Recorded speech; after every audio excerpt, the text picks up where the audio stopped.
नमस्कार, आदाब, सत श्री अकाल, राम राम, खम्मा गणी दोस्तों। मैं रजनी स्वागत करती हूँ आपका हमारे चैनल द सक्सेस में। और आज है 24 मार्च और आज के करंट अफेयर्स लेके टॉप 5 क्वेश्चन जितना मैं ढूंढने की कोशिश कर सकती हूँ उतना मैंने ढूंढने की कोशिश की और मुझे 4-5 क्वेश्चन मिल पाए आज के करंट अफेयर में से। तो दोस्तों सबसे पहले तो कि जैसे कि कल परसों हमने विश्व जल दिवस पढ़ा था, तो आज हम पढ़ेंगे विश्व क्षय रोग दिवस, है ना। क्षय रोग मतलब टीबी, है ना, ट्यूबर क्लोसिस, ठीक है।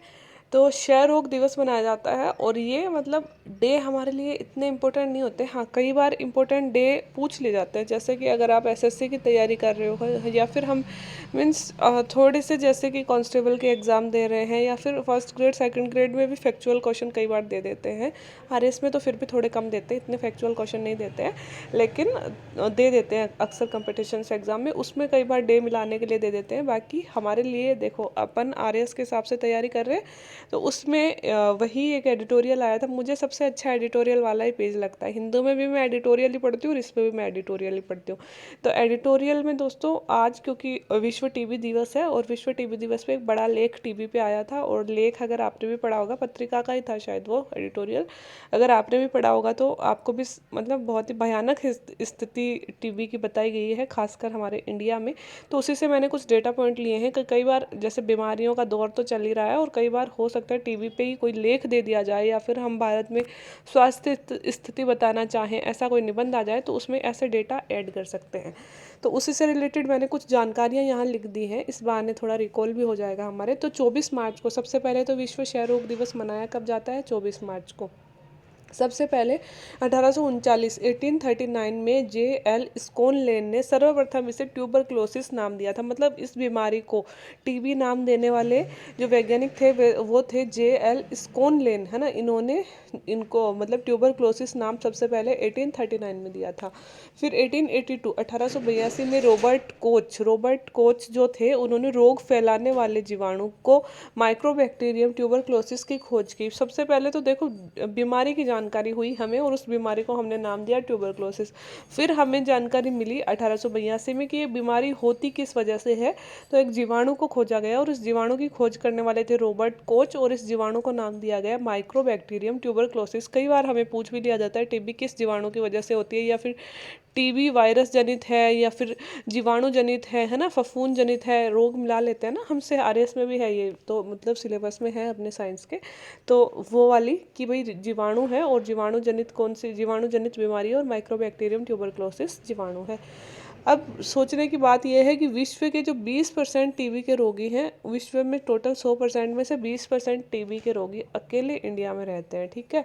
प्रतिदिन, अब मैं इंडिया की बात कर रही हूँ, प्रतिदिन 750 रोगियों की मृत्यु हर, ये इसमें लिखा हुआ था शायद हर 2 मिनट में ऐसे कुछ, और एक दिन में लगभग 750 रोगियों की मृत्यु टीबी से हो जाती है। सिर्फ इंडिया की बात कर रहे हैं।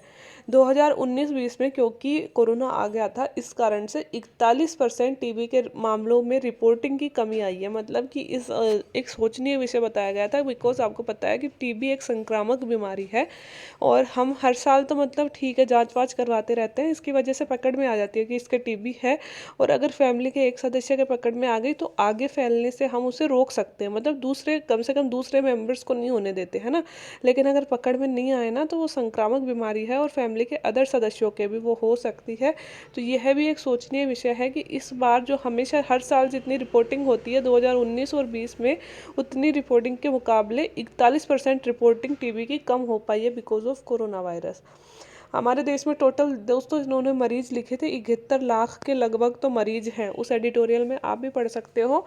और 41 लाख मरीज तो ऐसे हैं, 71 लाख के अलावा 41 लाख मरीज ऐसे हैं जिनको टीबी है, परंतु उसे इनकी जानकारी नहीं है कि उनके टीबी है। कई बार हमें खांसी हो जाती है, जैसे हमें जुकाम हो गई, तेज जुकाम हो गई और कुछ दिन तक हमें खांसी आ रही है, हम उसको नॉर्मली लेते हैं।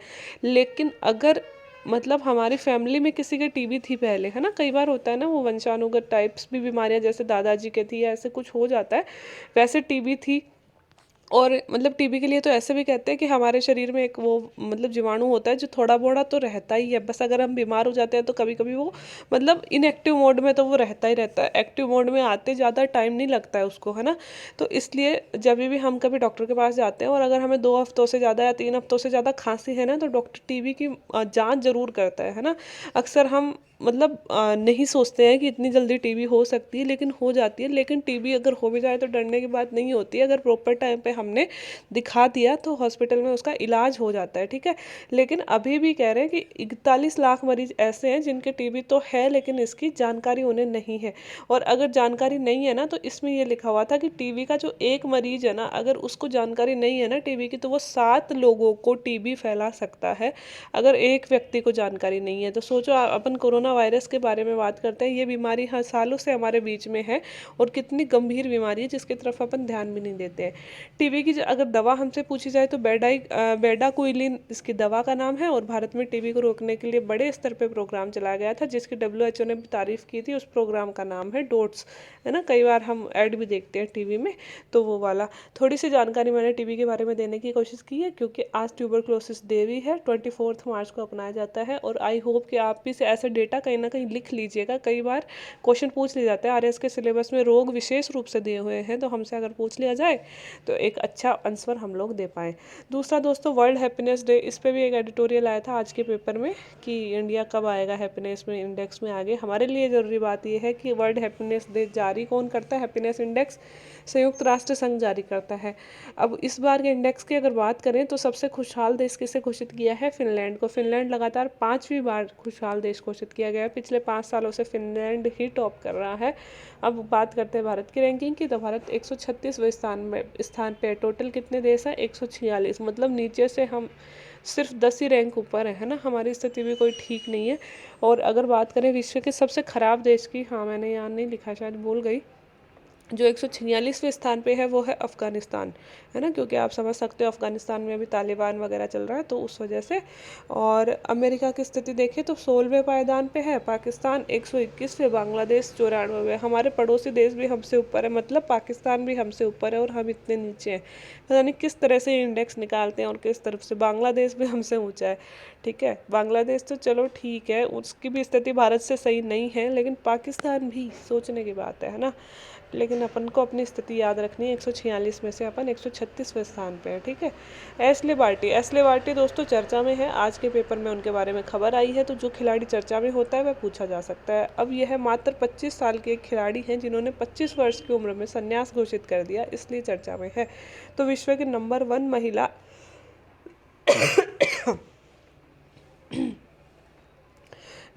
महिला एकल टेनिस खिलाड़ी थी। कौन है, खिलाड़ी थी नहीं, खिलाड़ी है।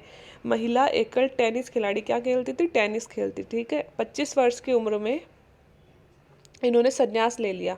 25 वर्ष की उम्र हुई है और उसमें उन्होंने संन्यास की घोषणा कर दी। कारण इन्होंने बताया नहीं है कि किस वजह से इन्होंने संन्यास लिया है। 12 साल के करियर में इनका 12 साल का करियर रहा है, जिसमें इन्होंने 15 एकल पदक और 12 युगल पदक जीते हैं, मतलब बहुत ही गोल्डन पीरियड इनका रहा है। और 3 ग्रैंड स्लैम एकल भी इन्होंने जीते हैं। टेनिस में जो ग्रैंड स्लैम होते हैं उनमें से एकल ग्रैंड स्लैम में 3 बार ये विनर रही हैं। तो एस्ले बार्टी एक खिलाड़ी हैं टेनिस की, और जिन्होंने अभी अभी संन्यास लिया है। और मतलब इनके मतलब ये विश्व में 2nd नंबर के खिलाड़ी हैं जिसने इतनी कम उम्र में संन्यास लिया है। और संन्यास लेने का कारण इन्होंने अभी बताया नहीं है। एक तूफान की चर्चा हो रही थी दोस्तों, एक चक्रवात था जिसका नाम था आसनी। तो अक्सर हमारे आसपास जो भी चक्रवात आते हैं वो हमसे पूछ ली जाते हैं। तो हाल ही में अंडमान निकोबार तटीय क्षेत्र में चेतावनी भी जारी की गई थी। हालांकि इसका प्रभाव इतना ज़्यादा नहीं रहा, लेकिन हमसे ज्योग्राफी में करंट अफेयर्स का क्वेश्चन बन जाता है, पूछ ही लिए जाते हैं। तो अंडमान निकोबार क्षेत्र में आने वाला चक्रवात था। और आसनी, सबसे पहले हमसे यही पूछा जाएगा आसनी क्या है, एक चक्रवात है। नाम किसने दिया था, हमारे पड़ोसी देश श्रीलंका ने दिया था। आसनी का अर्थ क्या होता है, तो आसनी का अर्थ उनकी भाषा में होता है क्रोध, ठीक है। और इसका प्रभाव कौन कौन से देशों पे था? बांग्लादेश, म्यांमार और हमारे इंडिया के अंडमान वाले क्षेत्र में इसका प्रभाव था, है ना। तो मतलब कि बंगाल की खाड़ी के आसपास वाले क्षेत्रों में इसका प्रभाव रहा था। तो आप थोड़े से 4 ही क्वेश्चन मुझे मिल पाए, 5वां भी नहीं मिला। अब नहीं मिला तो मैं बकवास क्वेश्चन डाल नहीं सकती थी। ठीक है, तो मुझे जो इंपॉर्टेंट लगे मैंने आपके साथ में चर्चा की। तो आज के 4 क्वेश्चन बहुत हैं। आई होप कि आपको ठीक लग रहे होंगे, और अगर आप अभी से प्री की तैयारी करते हुए चलोगे तो डेफिनेटली मतलब आपको करंट अफेयर्स के लिए अलग से तैयारी नहीं करनी पड़ेगी। अगर आप डेली तैयारी कर रहे हो, डेली मतलब कोई भी वीडियो एक आप करंट अफेयर्स का देख रहे हो या फिर कोई भी एक पेपर आप फॉलो कर रहे हो, है ना। आज के लिए इतना ही। अगर वीडियो अच्छा लगता है तो please do like share and subscribe my channel. बाकी वीडियो देखने के लिए थैंक यू सो मच।